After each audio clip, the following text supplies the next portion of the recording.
Kasi yun yung kailangan talaga nila. Okay. Kung paano ba nila i-layer ng maayos. Pero pasok muna tayo here on the game number 2 ng match number 1.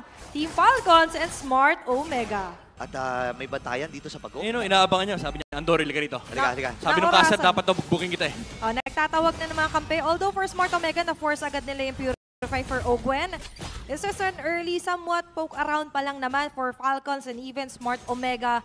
Pero sa ngayon, nakikita natin na while waiting for the ultimates, nakikita natin nagtatest ng waters dito, ang barangay. Ang sakit, pinaghahampas dun sa may bandalikuran. At ngayon ay malaya na ata makukuha ng Team Falcons. Nandun yung initiative, kaso nga lang hindi nagpo-pull through dahil nga sa ginagawa rin ni Flap TZ na by the way, ay nakaabang na naman dun sa may bandang likod. Naghahanap lang ng pwedeng rin na pwedeng ibigay ng information, and while waiting, in less than a minute, magre-respond ang pangalawang pag-uong sa laban na to. Alam ni Kyle TZ na may tao doon, ni Retry agad, Jackno ay nakuha at naging first blood. Ang Positive naman na pa-flicker din. River Manipulation na gamit ni Ukir. Atras muna, Team Falcons. Suwabe lang. The outplays. Oy. Ang tindi naman ni Big J dito. Walang Hilda rito. So, go time for Smart Omega. Alam niya ito! Oh my goodness! Dumating lang sa party, pre. Sumundot ng Shanghai. Yung ganap natin sa mapa, 3.3k na yung hawak na kalamangan dito ng Team Falcons. Grabe, ginagawa lang ni Flap TC dito. Pinapa-skill lang niya dito ang Smart Omega. Ginugulo lang talaga ng ginugulo. Sir, didn't even try to finish the Hunter Strike or the War Axe. Pero problema yan kasi pag tinignan mo yung item ni Flap TZ rito, kompleto na yung Antique Keras.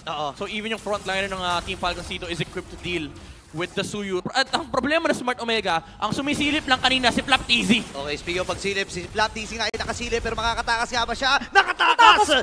Itong si Flap at TZ. Si Ogwen ay nasa may badalikod. Alam niya na nag-purple buff itong si Andorio. Any moment ay pwedeng sumugod ng Team Falcons. Pero dinudungaw lamang siya dito ni Ogwen. Grabe no, pinaglalaroan talaga sila ng mabuti dito ng Team Falcons. Kasi tago-taguan, pero ito harapan na. Ay, ayan na yung shortcut. Bagsak kagad itong si Chak Mamba. Ngayon, ang puntirya lamang nila dito ay objektiba. Basag yung Torres sa may bandang ibaba. Pwede mag-transition sa... For even onto their items dito, di ba? Na sobrang nahuhuli talaga dito ang Smart Omega. Pero si Moskov, si Jom! Sa baba, naging puntirya kagad nila dito. Nakuha na rin yung Lord mula sa Team Falcons. Grabe yung diversion play. Sinolo ni Kyle TZ yung... Hindi mo sure. Depende. Nabanggit. Week 3, abangan natin. Pwedeng walang bawi, pwedeng meron. Pero ito, ano kaya yung bawi ng Smart Omega dahil nandito mamarcha ang unang Lord na kasama ng Team Falcons. Okay, River Manipulation. Igilamit na kagad dito ng Ukir para lang mabugaw ng mabilisan ang Team Falcons. Mabilis na nilang tutunawin yung Luminous Lord sa may bandang itaas.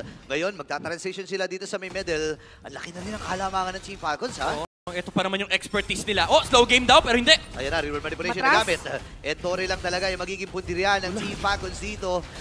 Practice lang. Okay. Tinesing lang. It's all about the patient game para dito sa Smart Omega. Tinesing lang talaga. Okay, si Kyle TZ ay umabante na nga rin. Parang naiinip na dito ang Team Falcons.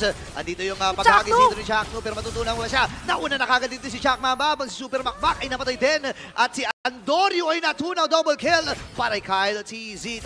Always an Ogwen watching him. Boss, bawal yan. Sabi niya, sakto naka-purify pa di siya sa matutulak ni Jom. Okay, nandito yung shortcut pero sinalubong na ng Smart Omega sa may pagkalikuran. Tumalon na rin si Flap TZ habang yun si Kyle. Sinolo lang yung Lord. Si Luis ang magiging target nila. At track and field ka. Wala, tumakbo ka pero mamamatay din siya. Andito yung Kunsil. Nagagamitan na rin ang Team Falcons. Hinahabol si Jack Mamba at si Ukir. Ang problema lamang, nandun din Super Macmac. Makati na rin yung mga pana niya dito, ha? At nandito na nga lang din ang ibang puwersa pa ng Falcons. Nagkiklear lang ng wave. Ayaw palabasin ng base ang Smart Omega na ngayon may kahaharapin pang panibagong pagsubok. May Lord na nag-respond sa mid lane. Sabi ni Ogwen, nagko-call na yan, guys, reset.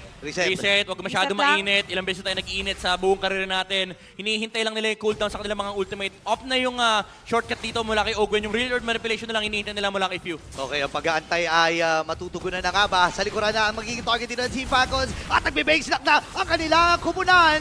At sila magwawagi sa serye na ito.